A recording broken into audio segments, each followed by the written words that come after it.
चलिए next turn की ओर बढ़ रहे हैं हम लोग। भरत राम जांगिड़, भरत राम जांगिड़ आप कहाँ से हैं, एक बार परिचय दे दें अपना और क्या पूछना चाहते हैं।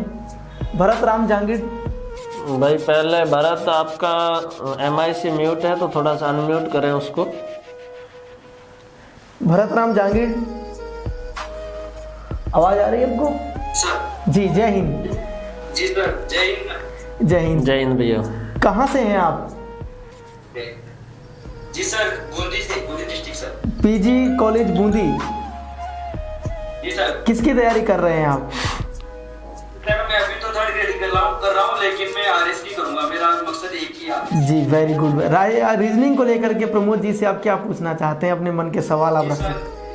रीजनिंग में फर्स्ट टाइम पढ़ रहा हूँ सर। जैसे हमने B.Ed किया, उसके पहले मेरे कॉमर्स सब्जेक्ट था, उसमें भी कोई ये मतलब नहीं था रीजनिंग का सर। जी। उसके बाद में PTT में नॉर्मली रीजनिंग आती है सर जी। उसके बाद B.Ed हो गया, उसके बाद करे थे जो फर्स्ट ग्रेड में 4 क्वेश्चन आते हैं रीजनिंग का, उसके लिए पूरा पढ़ना पड़ता है। बिल्कुल। छोटी उस टाइम की और हो सकता है फर्स्ट ग्रेड में आपने रीजनिंग को छोड़ा, 5 क्वेश्चन आते हैं 10 नंबर के, हो सकता है वही आपके लॉस लग गया हो। नहीं सर, वो तो फर्स्ट पेपर तक क्लियर हो गया मेरा, इस बार में 42 क्वेश्चन राइट थे सर। Okay okay okay. नहीं फिर भी देखो एक बात तो ये है कि आपको जिस भी एग्ज़ाम के लिए आप पढ़ रहे हैं ना, पहली बात तो ये सब्जेक्ट कोई नहीं छोड़ना है। सबसे बड़ी गलती हमारी यही होती है कि हम सब्जेक्ट को छोड़ देते हैं कि ये नहीं हो पाएगा। तो जैसे इंग्लिश है, बहुत सारे स्टूडेंट ऐसे हैं कि सर इंग्लिश के 2 क्वेश्चन आएंगे, 3 क्वेश्चन आएंगे, 4 आएंगे, हम इंग्लिश को छोड़ देते हैं। लेकिन भैया सब्जेक्ट को कोई नहीं छोड़ना है आपको, क्योंकि अगर आप अभी आप बोल रहे हैं कि सर हम RS के लिए तैयारी कर रहे हैं, तो आपको पता है ना RS में 10 से 12 क्वेश्चन आते हैं। सर आते हैं, मैंने पिछली बार जो RS किया था 21 वाला, उसमें भी आई थी 10 या 12 क्वेश्चन आए थे सर। हाँ 10 क्वेश्चन थे। जो सर लेकिन उसमें से मैंने नो राइट कर दिए थे, नॉर्मली तो कर लेते हैं सर। देखो कभी-कभी डिफिकल्टी मैं क्या कह रहा हूँ, हाँ सुनो एक मिनट मेरी बात। आपको मैं एक बात बताता हूँ, एक कड़वी सच्चाई है।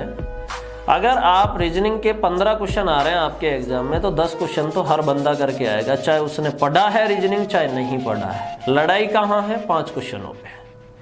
वो 5 क्वेश्चन ऐसे आते हैं जो सिर्फ पढ़ा है या अच्छे से मेहनत की है वही कर पाएगा, बाकी नहीं कर पाएगा। और वो 5 क्वेश्चन पे ही रैंक निकल पाती है आपकी, चाहे वो आप कोई भी सब्जेक्ट ले लो। 8-7 क्वेश्चन ऐसे होते हैं जो सब करके आते हैं, लेकिन भाई बात तो वही है ना कि जो अच्छे क्वेश्चन आ रहे हैं वही नहीं हो पाते हैं फिर।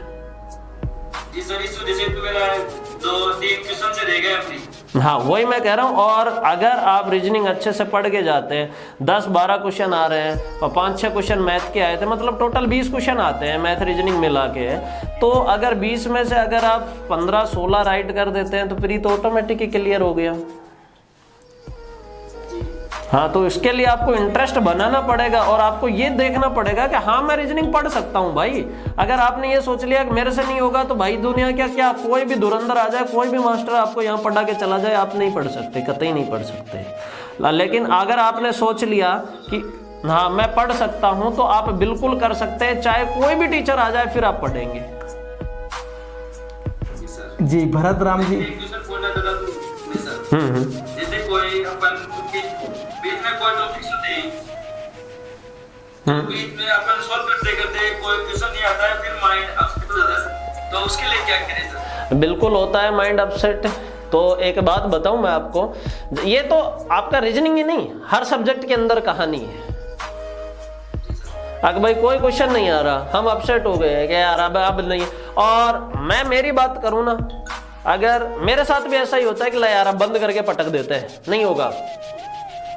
लेकिन अगर आप उस टाइम ये सोच जाओ कि इस क्वेश्चन को मैं ड्रॉप करता हूं, अगले क्वेश्चन पे चलता हूं, तो ये बेटर ऑप्शन होता है। अगर आपने ये सोच लिया कि भाई एक क्वेश्चन नहीं आया, अब हमसे नहीं हो पाएगा, तो आप छोड़ के चल दे रहे हैं, इसका मतलब आपने अपनी पढ़ाई को रोक दिया। अगर आप उसको स्किप भी कर देते हैं कि चल कोई बात नहीं, आज नहीं आ रहा, कल मैं टीचर से पूछूंगा, ठीक है, और अगले क्वेश्चन पे आप आ गए, तो ऑटोमेटिक चीजें क्लियर होंगी, उसके लिए आप छोड़ दो। अगर आपने ये सोच लिया कि भाई नहीं होगा और मैं किताब रख के बैठ गया, तो भैया फिर वो बैठ ही गया।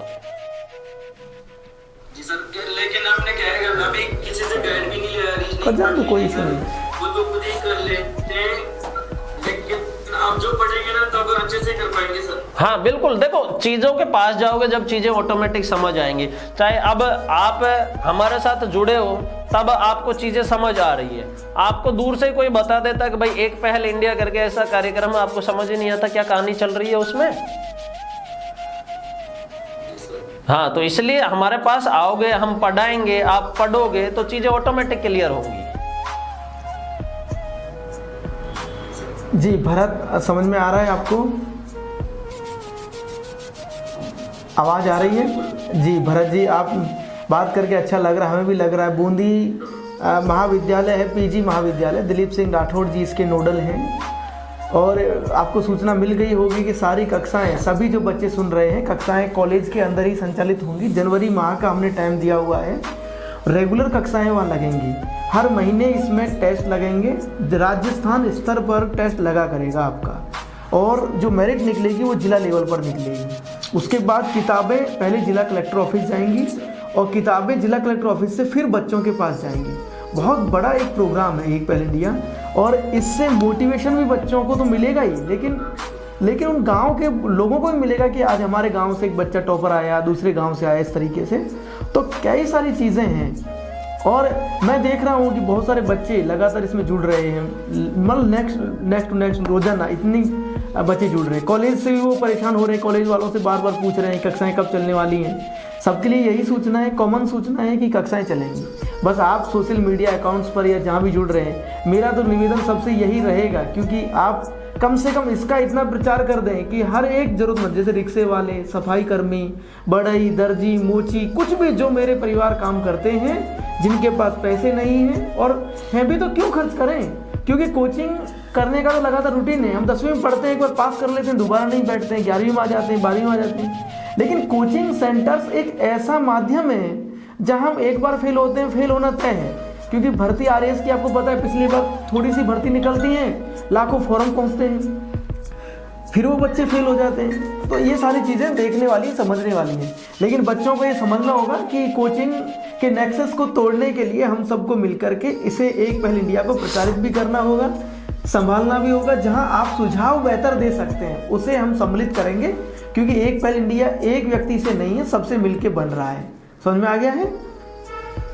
जी, मैं चाहूँगा, आप शिक्षक हैं बहुत। जी,